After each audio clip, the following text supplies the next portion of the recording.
Assalamualaikum warahmatullahi wabarakatuh. Sesaat lagi Anda akan menyaksikan Al-Furqon Berbuka yang dipersembahkan oleh Al-Furqon Jember.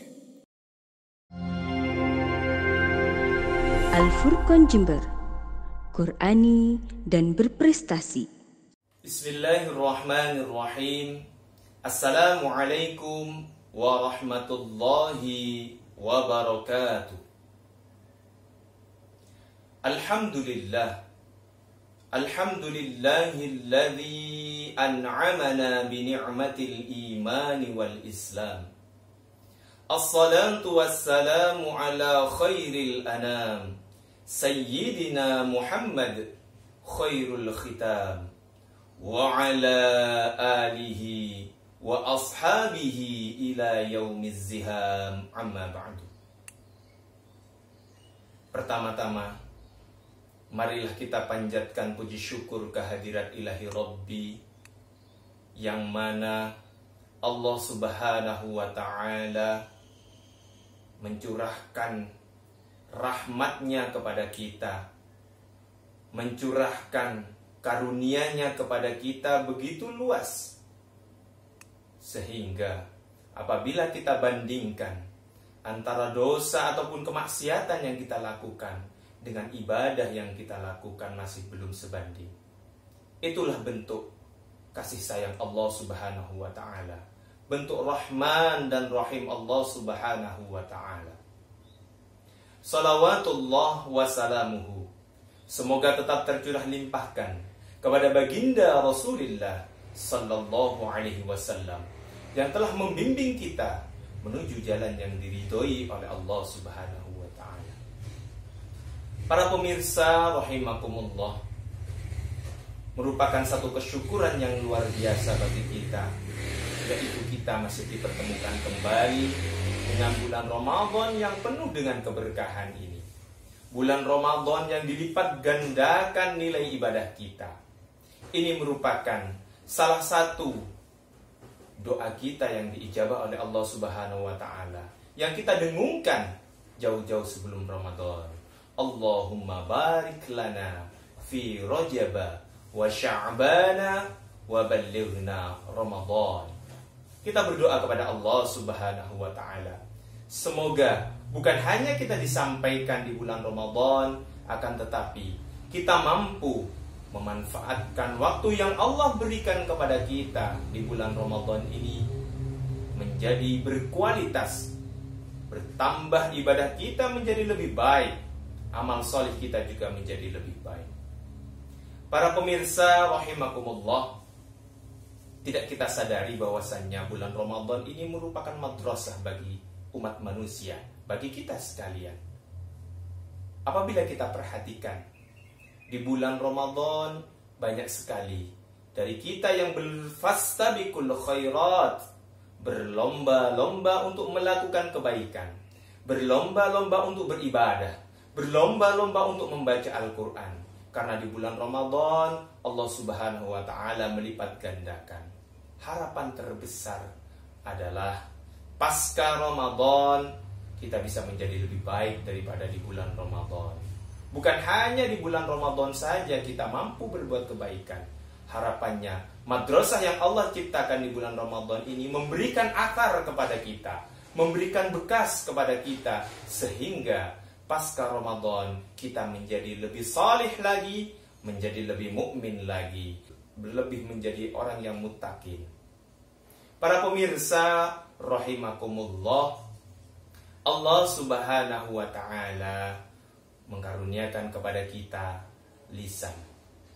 Sebuah lisan yang mana lisan ini memiliki kekuatan yang dahsyat sekali. Ada pepatah yang mengatakan lidah tidak bertulang. Walaupun lisan kita ini tidak bertulang, akan tetapi sebab dari yang kita keluarkan dari lisan kita ini mampu memberikan kemaslahatan kepada umat.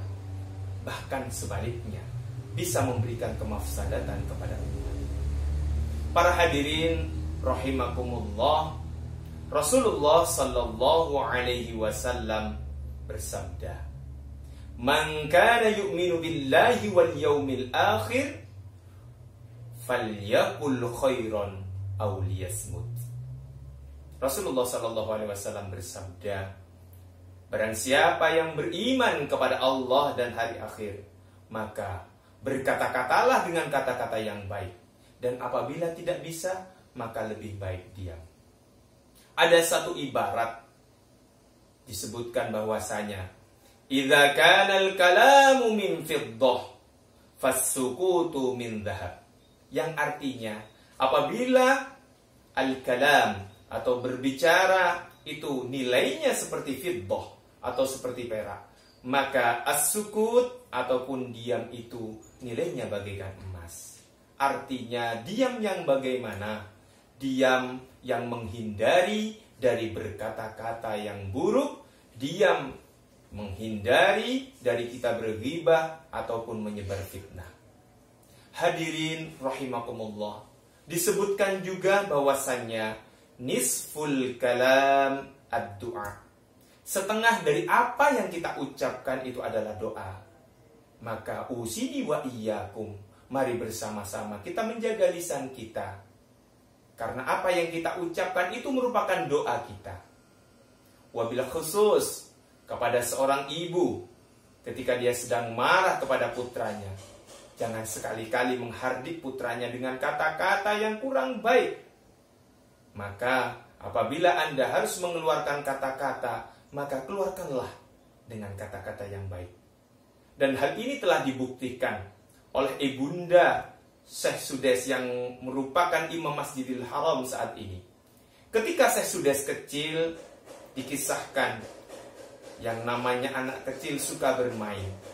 Ketika itu dia tidak tahu ini boleh atau tidak, masih belum begitu paham ini benar ataupun tidak. Setiap kali keluarganya menerima tamu dan menghidangkan makanan di ruang tamu, maka Sudes kecil ini mengambil pasir dan melumuri makanan yang telah disiapkan oleh ibundanya dengan pasir. Dan ini terjadi bukan hanya sekali. Hadirin rahimakumullah, para pemirsa yang dimuliakan oleh Allah Subhanahu wa taala, apa yang dilakukan oleh Ibunda Syekh Sudes? Ibunda Syekh Sudes tidak menghardik dengan kata-kata yang jelek ataupun dia memaki-maki putranya, akan tetapi ibunda dari Syekh Sudes ini mengucapkan kalimat-kalimat yang thayyibah yang menjadi kenyataan pada saat ini. Wahai Sudes kecil, semoga engkau menjadi imam Masjidil Haram. Itulah kata-kata yang diucapkan oleh ibunda Syekh Sudes. Dan alhasil yang terjadi doa ataupun kalam ataupun perkataan yang diucapkan oleh ibunya, walaupun ketika itu ibundanya dalam keadaan marah, menjadi kenyataan, dikabulkan oleh Allah Subhanahu wa taala. Maka dari itu, dalam kita berkata-kata, maka kita harus memikirkan apa yang akan kita katakan. Karena nisful kalam, setengah dari apa yang kita katakan, itu adalah doa bagi kita. Hadanallahu wa iyyakum ajma'in. Semoga sedikit yang kita sampaikan bermanfaat bagi kita semuanya. Wassalamualaikum warahmatullahi wabarakatuh.